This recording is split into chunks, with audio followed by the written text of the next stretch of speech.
En esta ocasión viajamos a Luisiana, en el año 1924.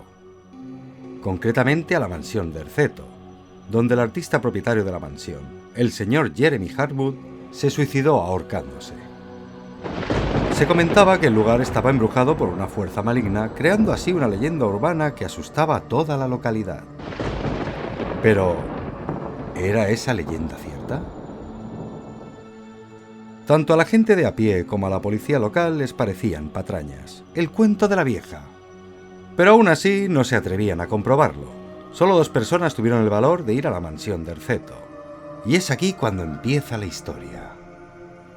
Si te gustan las historias sobre los mitos de Cthulhu de Lovecraft, que sepas que estás de enhorabuena. Alone in the Dark es una de esas historias. Sí, es posible que te haya sorprendido.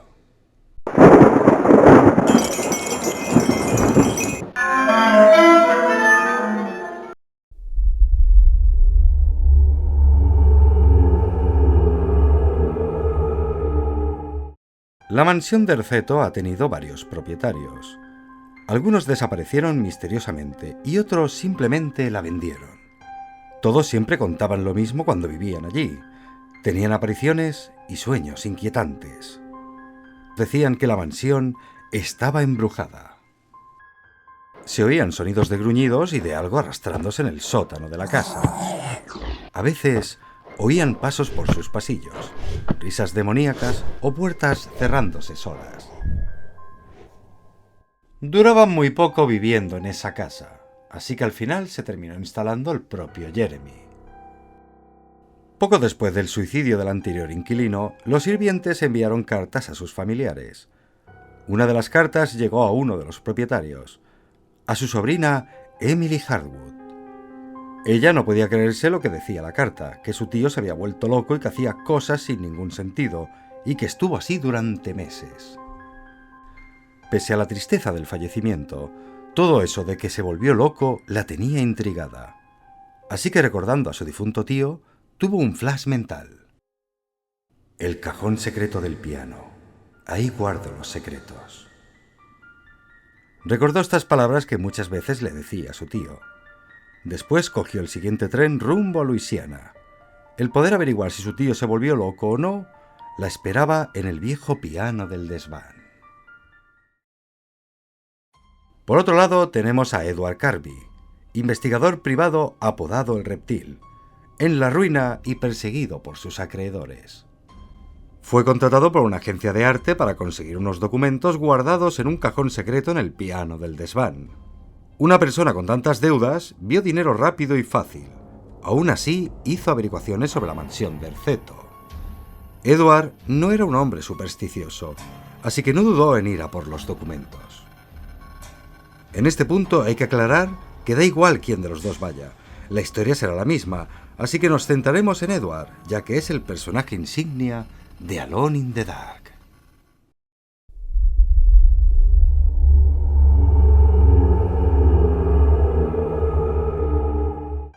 Pero vamos con lo primero que aconteció a esta historia.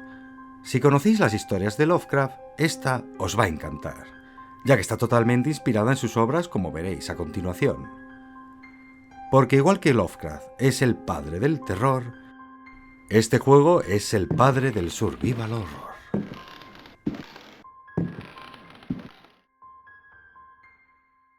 En la mansión Derceto hay un libro llamado La luminosidad de lo lejano, escrito por un tal Lord Boleskine en 1824, y dice lo siguiente. Tras un espléndido viaje, apareció el soleado puerto. Los lugareños se quedaron muy impresionados con nuestra llegada entre la niebla. Tuve tiempo para dibujar alguno de ellos que mostraban signos de degeneración. Algunos niños tenían raras manos que inspiraban gran inquietud. A cambio de unas monedas, uno de los niños me dijo que iba a mostrarme uno de los mayores prodigios de la naturaleza. Resumiendo este libro, básicamente el niño le llevó a un valle donde el cielo se veía realmente estrellado, nítido, cristalino. donde pudo observar las constelaciones y el paso del cometa Halley. Y justamente en ese momento, un ritual se celebraba junto a unas piedras. Con esto nos queda claro una cosa: este tipo de rituales se celebraban en Nueva Inglaterra en el año 1824. Esto que acabo de contar tiene que ver mucho con la historia que pronto tomará forma.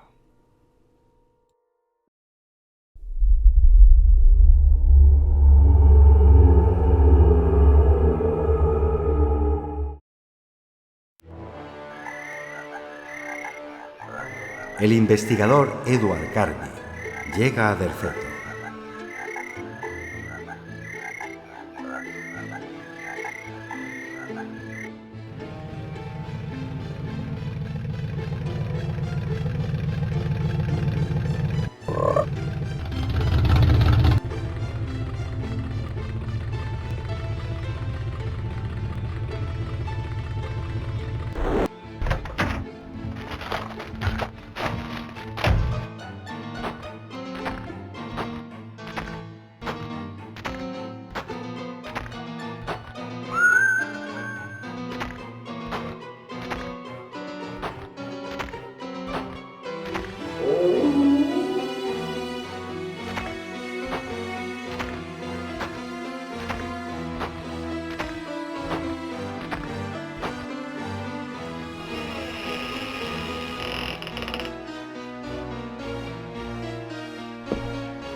Las puertas se cierran a su espalda de forma misteriosa. Sin hacer mucho caso a lo ocurrido, se apresura a subir al ático en busca del piano.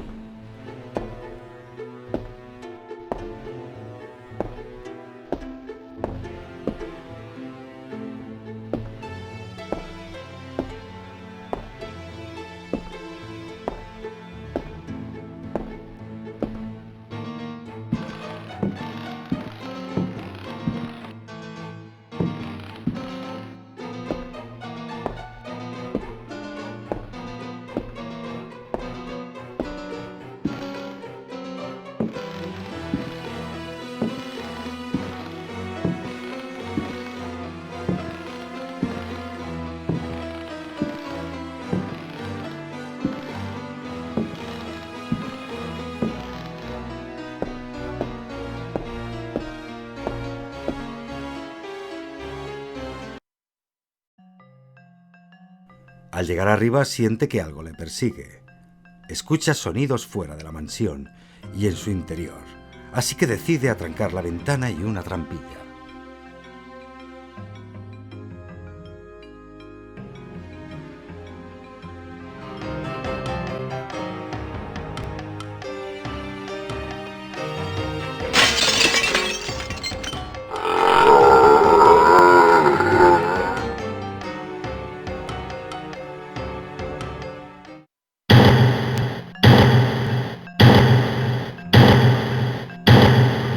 Al darse cuenta que ciertamente algo va tras él, olvida totalmente su misión del documento del piano y decide escapar a toda velocidad. Ya era tarde. Toda la maldad que habita en la mansión va tras él. Criaturas de pesadilla, invocadas del infierno, habitan la casa, y Edward está atrapado. Durante su escape, en una de las habitaciones encuentra el diario de Jeremy Harwood, donde nos aclara sus últimos y terribles días.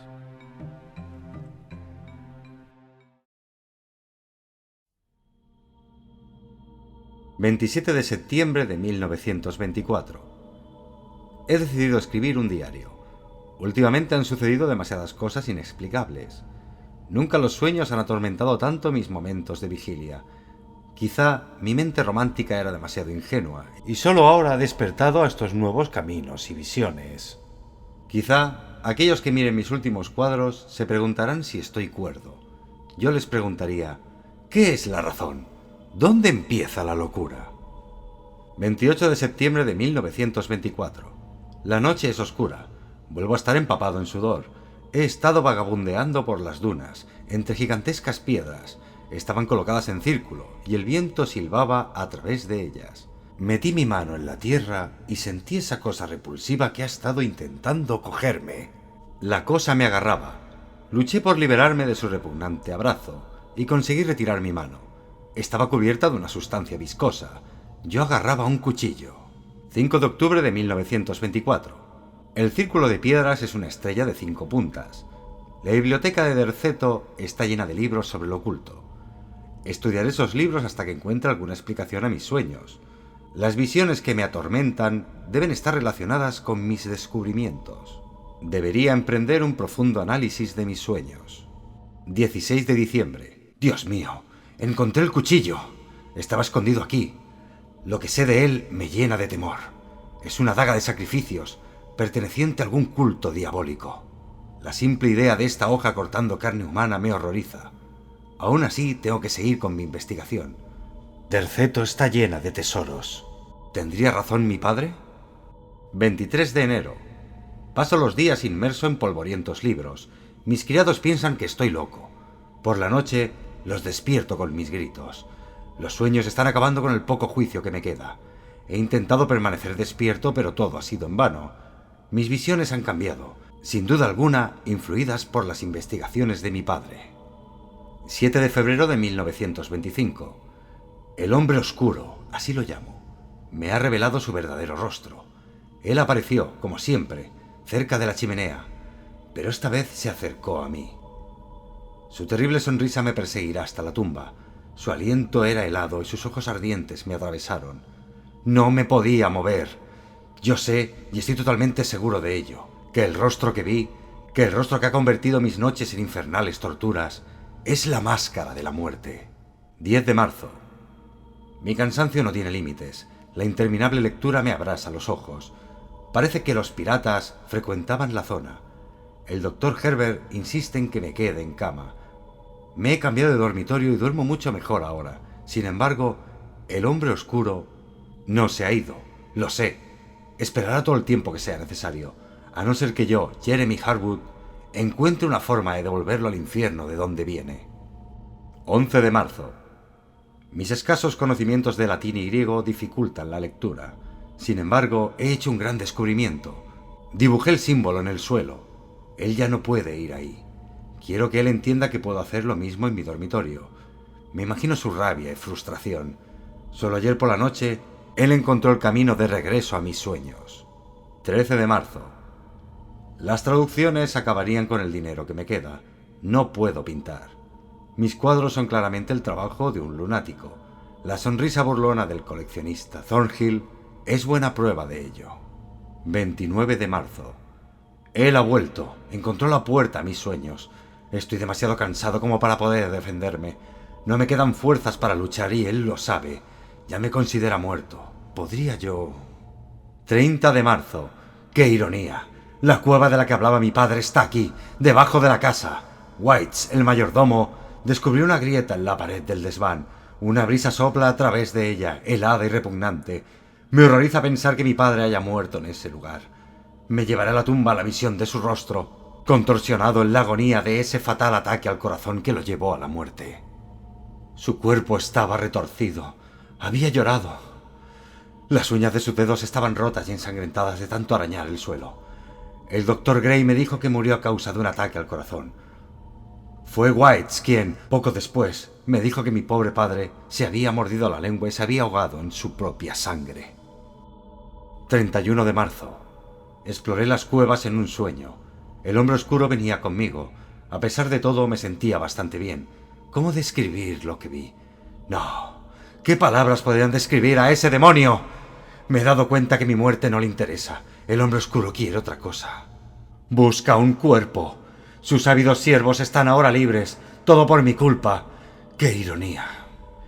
Una maldición pesa sobre Derceto desde los cimientos hasta el techo. No tengo fuerzas para seguir luchando, y aún menos para erradicar de esta casa al diablo. El final está muy cerca. Lo siento. He decidido... Quien encuentre este diario, que rece por mi alma. Claramente Derceto estaba embrujado, ¿pero por quién? Varios de los libros encontrados en la mansión nos revelaban la verdad. Y es aquí donde toca hablar de Ezekiel Pickford.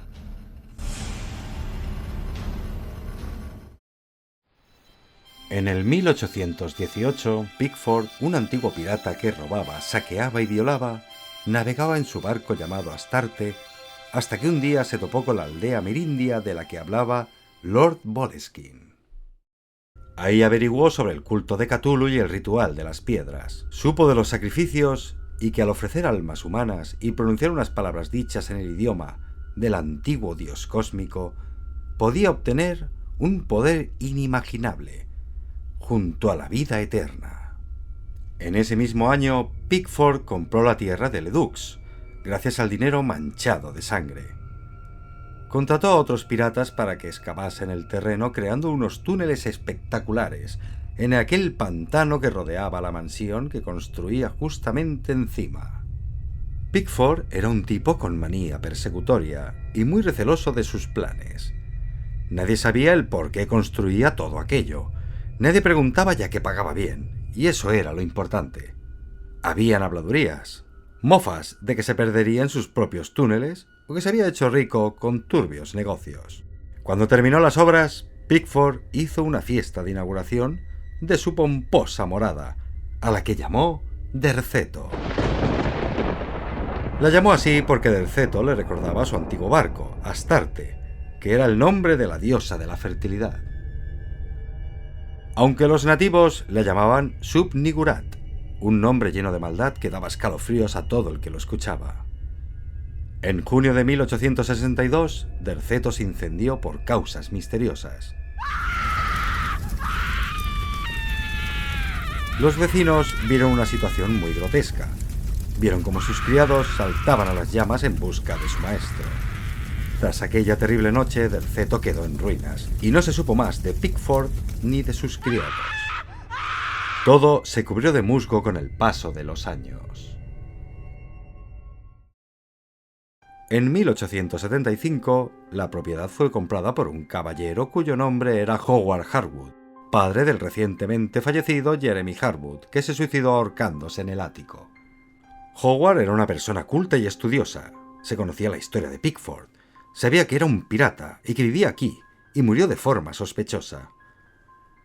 La fascinación que sentía por Pickford le hizo creer que en sus túneles guardaba una increíble riqueza. Por este motivo reconstruyó la casa gracias a los planos que guardaba la alcaldía local. Reconstruyó la casa tal cual era, donde curiosa y milagrosamente la biblioteca era lo único que permanecía intacto de aquel incendio. Gracias a eso, Howard empezó a leer los libros que guardaba Pickford, donde se incluía un libro básicamente imposible de conseguir, el Necronomicon, o lo que es lo mismo, el Libro de los Muertos, escrito con sangre y forrado con piel humana. Howard nombró la casa por el mismo nombre, el de Derceto, todo después de leer multitud de libros de su biblioteca. Habían libros aztecas sobre sacrificios, libros en latín, libros sobre tribus indias y un libro en un idioma desconocido, en palabras que parecían alienígenas. Y después de eso, desapareció. Nadie, ni sus criados supieron dónde estaba.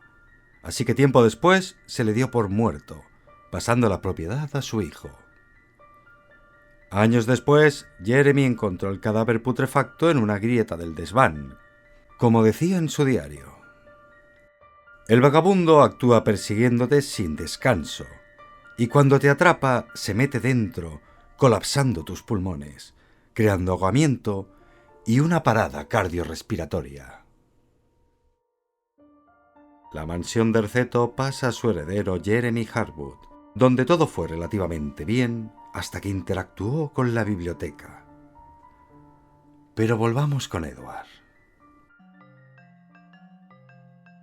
Nuestro investigador luchaba contra todas las fuerzas sobrenaturales que se cruzaban en su camino, desde demonios, monstruos con grandes dientes, los cadáveres reanimados de los antiguos criados, fantasmas de invitados en la sala de baile, antiguos fantasmas que fumaban en la sala de estar, la criatura de la bañera, un pirata fantasmal, cuadros y armaduras embrujadas, e incluso el vagabundo que vigilaba la profana biblioteca de Derceto. Este último solo podía ser destruido con la daga con la que fue invocado muchos años atrás. Edward pudo confirmar todo lo explicado en este vídeo mediante los libros encontrados, y ahí supo que para sobrevivir debía destruir la maldición. La mansión no le dejaría escapar jamás con vida, pero ¿cómo haría eso? En su investigación averiguó que el mal habitaba en aquellos túneles bajo la mansión. De hecho, habitaba en una forma física muy inesperada. Un árbol con forma humanoide, pero no de un humano cualquiera, sino que la de Ezequiel Pickford, el antiguo pirata. De los rituales profanos tenemos datos de dos personas, Lord Boleskine y Pickford. Al primero el ritual no le salió bien, y como decía un libro encontrado en la mansión, se volvió loco al perder toda la cordura intentando conseguir los poderes que daba el culto de Cthulhu. En el caso de Pickford, el día del incendio invocó a Sub-Niggurath, a quien le pidió sobrevivir al terrible fuego estando en aquella biblioteca. Le funcionó, pero a medias. Fue convertido en un árbol que los propios criados, recién convertidos en zombies, trasladaron al fondo de los túneles de la mansión. Lo que se convirtió en su santuario para rituales y sacrificios profanos era ahora su tumba, aunque temporal. Necesitaría un nuevo cuerpo en el que renacer, y por eso necesitaba cualquiera que estuviese en la mansión y a quien pudiesen dar caza. A Howard lo mató el vagabundo.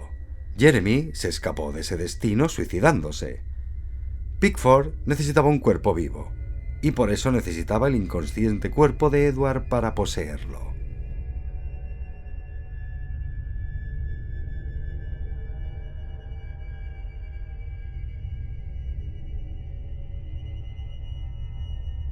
Y sabiendo esto, nuestro protagonista bajó al subsuelo. Bajo esa mansión encontró cosas que jamás hubiese llegado a imaginar. Criaturas aberrantes carentes de sentido, incluyendo un gusano gigante. Después de pasear por sus enormes túneles y salas, encontró un diario dentro de un baúl. El diario fue escrito por uno de sus criados monstruosos a los que controlaba mentalmente. El diario decía lo siguiente: Memorias de un alma perdida. La máscara debe caer. Tú que has descubierto este manuscrito lo entiendes. Estoy aquí, a tu lado. Espero la oscuridad de mi cripta. Pronto tú me pertenecerás. Uno de mis esclavos escribió este documento. Llevo viviendo 3 siglos y mi nombre es Ezequiel Precht, o Elijah Pickford. Llámame como quieras. No me escondo por miedo. Mi poder es inmenso. He navegado por los 7 mares. Mi barco, el Astarte, sembró el terror por todos los continentes. Algunos piratas me juzgaron, como los jueces de Wells en 1620. Pero ellos no podían destruirme, ni tampoco los piratas. Ahora estoy inmovilizado. Malditos yanguis. Brujerías, vudú, el culto de Cthulhu, los conozco todos. He reinado e implorado a las piedras. Solo Zephonian vigila la caverna y se me resiste, pero no se atreve a atacar. Necesito un cuerpo vivo donde regenerarme. Harboots consiguió escapar, pero tú que estás leyendo estas palabras, tú caerás en mi abrazo. Escucho tu respiración entrecortada y huelo el hedor de tu miedo. Yo he vencido a la muerte. Yo construí Derceto. Yo sé lo que significa esperar. Cthulhu me ayuda. Mis siervos te colocarán sobre la piedra de los sacrificios. Mi rugido rasgará la noche. Tú serás mío, y yo reinaré una vez más. Ven a mí. Edward ya había llegado muy lejos, y era matar o morir. Al final encontró a Pickford en su forma arbórea. ¿Cómo destruir un árbol para siempre? Con fuego. La lámpara de aceite obtuvo su último uso quemando a Pickford. y rompiendo lo que le ataba del ceto, dejando a Edward libre.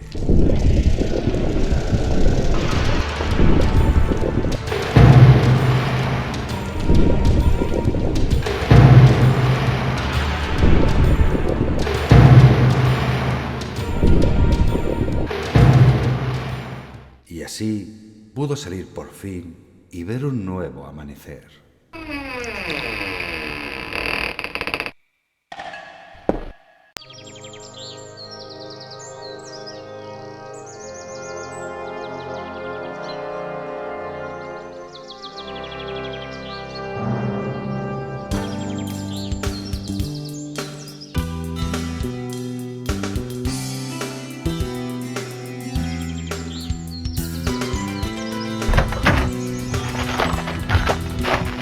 Aunque por lo visto la maldición había escapado de Merceto.